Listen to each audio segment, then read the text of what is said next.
తిరిగి BCN news కి స్వాగతం. రైతాంగ సమస్యల పరిష్కారం కోసం దశల వారీగా ఉద్యమం చేపట్టాలని ఏలూరు రైతు సంఘం నాయకులు కె శ్రీనివాస్ పిలుపునిచ్చారు. ఏలూరు నగరం పవర్పేటలోని అన్నే భవనంలో నిర్వహించిన సమావేశంలో పలు రైతాంగ సమస్యలపై చర్చించి తీర్మానాలు ఆమోదించారు. అనంతరం పలువురు రైతు సంఘం నాయకులు మాట్లాడుతూ రోజురోజుకి రైతాంగ సమస్యలు పెరిగిపోతున్నాయని, పండించిన పంటలకు కనీస ధరలు కూడా రావడం లేదని ఆవేదన వ్యక్తం చేశారు. అనేక రైతాంగ సమస్యలు చర్చించుకుని ఈ సమావేశంలో తీర్మానాలు చేసుకోవడం జరిగింది. ప్రధానంగా పంట నష్టాల మీద, రైతాంగ సమస్యల మీద ఈ నెల 23-24 తేదీల్లో అన్ని మండల కేంద్రాల్లో కూడా ధర్నాలు, ఆందోళనలు, వినతిపత్రాలు, అధికారులకు వినతిపత్రాలు అందించే కార్యక్రమాన్ని చేయాలని చెప్పేసి ఈ సమావేశం నిర్ణయించడం జరిగింది. కాబట్టి జిల్లా వ్యాప్తంగా అన్ని మండలాల్లో కూడా రైతాంగ సమస్యల మీద ఆందోళన చేపట్టాలని చెప్పేసి మేము రైతాంగానికి సందర్భంగా విజ్ఞప్తి చేస్తా ఉన్నాం. ప్రధానంగా ఈరోజు వ్యవసాయ పంపుసెట్లు మీటర్లు బిగిస్తా ఉన్నారు. ఈరోజు దొంగదారున మీటర్లు బిగించే ప్రక్రియను చేపడతా ఉన్నారు. ఇది చాలా దుర్మార్గం అని చెప్పేసి భావిస్తా ఉన్నాం.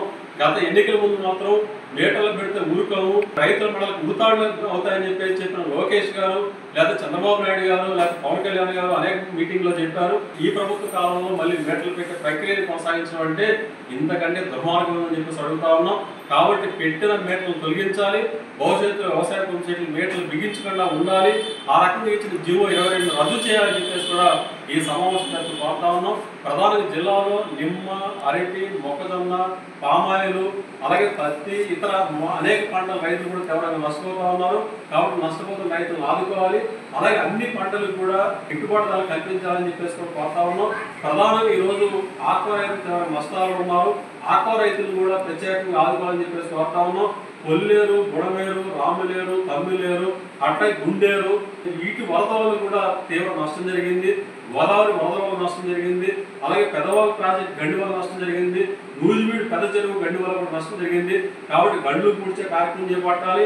ఈ గండు వల్ల కొన్ని వందల ఎకరాలలో పంట భూమి ఇసుక మేటలు వేసి పంటలు పండించలేని పరిస్థితుల్లో ఉన్నాయి. కాబట్టి ఆ ఇసుక మేటలు తొలగించే బాధ్యత కూడా ప్రభుత్వం తీసుకోవాలని చెప్పేసి కూడా ఈ సందర్భంగా కోరుతా ఉన్నాం. కాబట్టి పంట నష్టపరిహారం చెల్లించడంతో పాటు ఇవాళ మళ్ళీ పంటలు వేసుకోవడానికి కూడా రైతులకు అవకాశం కల్పించే విధంగా ప్రభుత్వం చర్యలు ఉండాలి.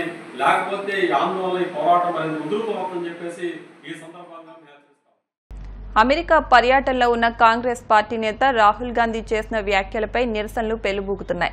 భారతదేశంలో రిజర్వేషన్లు తీసివేయాలంటూ చేసిన వ్యాఖ్యలకు నిరసనగా గుంటూరులో బీజేపీ నేతలు నిరసన చేపట్టారు. ఈ సందర్భంగా బీజేపీ నాయకులు మాట్లాడుతూ ప్రతిపక్ష నేతగా ఉన్న రాహుల్ బాధ్యతారహితంగా మాట్లాడడం విచారకరమన్నారు.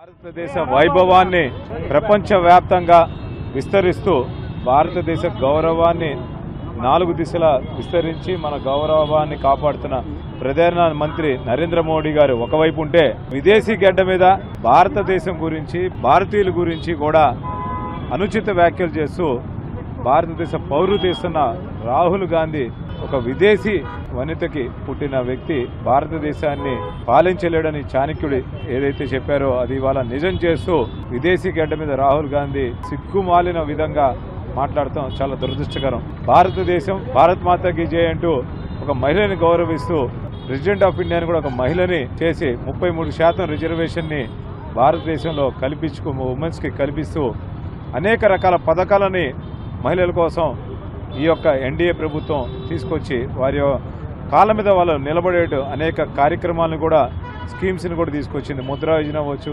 విశ్వకర్మ యోజన అవ్వచ్చు, బేటీ బచావో బేటీ పడావో అవ్వచ్చు, గోరుముద్ద అవ్వచ్చు, బాలింతలకు 6,000 రూపాయలు అవ్వచ్చు, వారికి విడిగా ఏఎన్ఎంఎల్ ద్వారా మంచి పౌష్టికాహారం అందిస్తూ అనేక రకాల కార్యక్రమాలు చేస్తూ విదేశాల్లో చదువుకోవడానికి కూడా మహిళలకి ఆర్థిక సహాయం అందిస్తుంటే, విదేశీ గడ్డ మీద రాహుల్ గాంధీ గారు మహిళల పట్ల చాలా ఘోరంగా మాట్లాడుతుందో పాటు బీసీలని కించపరుస్తూ మాట్లాడటం కూడా మేము భారతీయ జనతా పార్టీ ఎన్డీఏ తరఫున తీవ్రంగా ఖండిస్తున్నాము. విదేశీ గడ్డ మీద బీసీలకు రిజర్వేషన్ రద్దు చేస్తామంటాం, హిందూ మనోభావాల్ని దెబ్బతీస్తూ మాట్లాడతాం.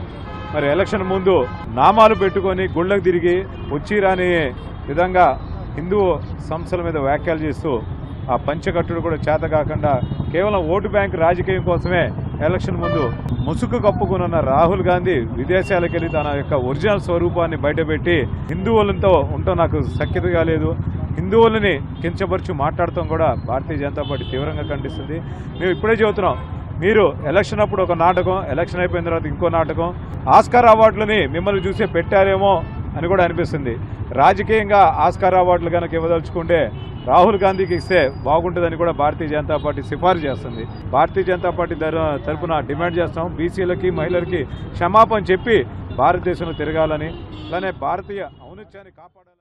తిరుపతిలో చోరీకి గురైన సెల్ ఫోన్లను పోలీసులు రికవరీ చేశారు. పోలీసులు కొంతకాలంగా తమ వేటను కొనసాగిస్తున్నారని, అయితే తాజాగా 11వ విడతలో 62 లక్షల రూపాయల విలువైన 310 సెల్ ఫోన్లను పోలీసులు రికవరీ చేసినట్లు తెలుస్తోంది.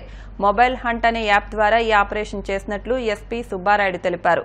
Mobile hunt application, CEIR portal ద్వారా వచ్చిన ఫిర్యాదుల ఆధారంగా సెల్ ఫోన్లు రికవరీ చేసినట్టు తెలిపారు. ఇప్పటి వరకు 11 విడతలుగా సుమారు 6 కోట్ల రూపాయల విలువైన 3,546 సెల్ ఫోన్లు బాధితులకు అందజేశామని అన్నారు. ఫోన్ల రికవరీలో అత్యుత్తమ ప్రతిభ కనబరిచిన సైబర్ బృందాలను ఎస్పీ అభినందించారు.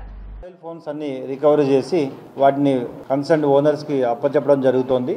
దాదాపు 310 మొబైల్స్ని 62 lakhs వర్త్ చేసే మొబైల్స్ని ఈసారి వారికి హ్యాండ్ ఓవర్ చేయడం జరుగుతుంది.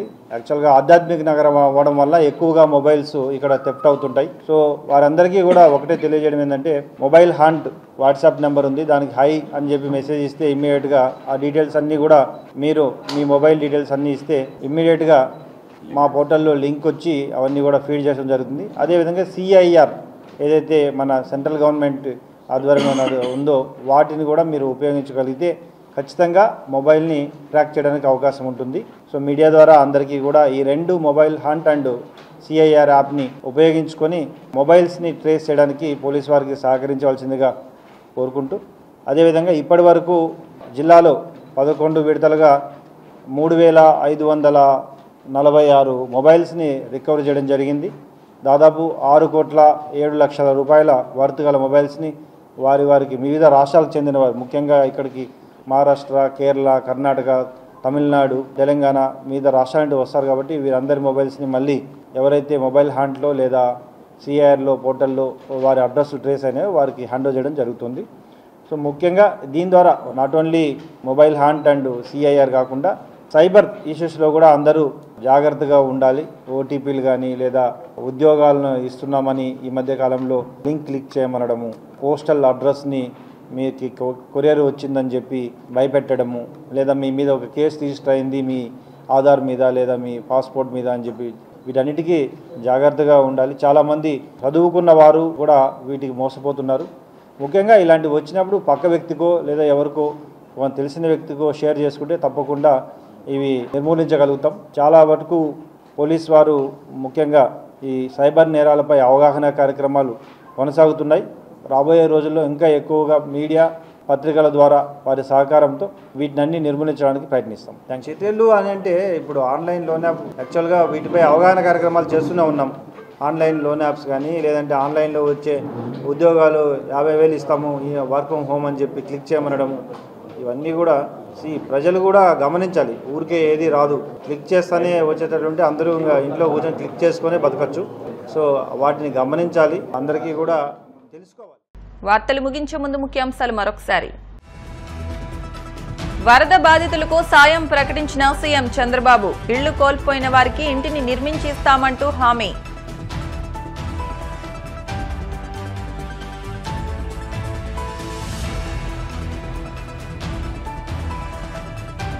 లోకేష్ ప్రజా దర్బార్కు అనూహ్య స్పందన, తాడేపల్లికి క్యూ కడుతున్న ప్రజలు.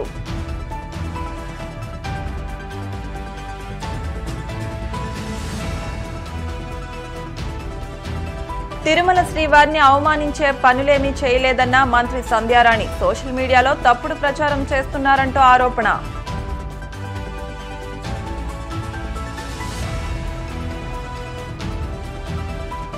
రైతాంగ సమస్యల పరిష్కారం కోసం దశల వారీగా ఉద్యమిస్తాం, ఏలూరు సమావేశంలో స్పష్టం చేసిన రైతు సంఘం నాయకులు శ్రీనివాస్. ఈ వార్తలు ఇంతటితో సమాప్తం. మరిన్ని వార్తల కోసం BCN digital YouTube channel, Facebook పేజ్ను ఫాలో అవ్వండి. అప్డేట్ వార్తల కోసం ప్లీజ్ సబ్స్క్రైబ్.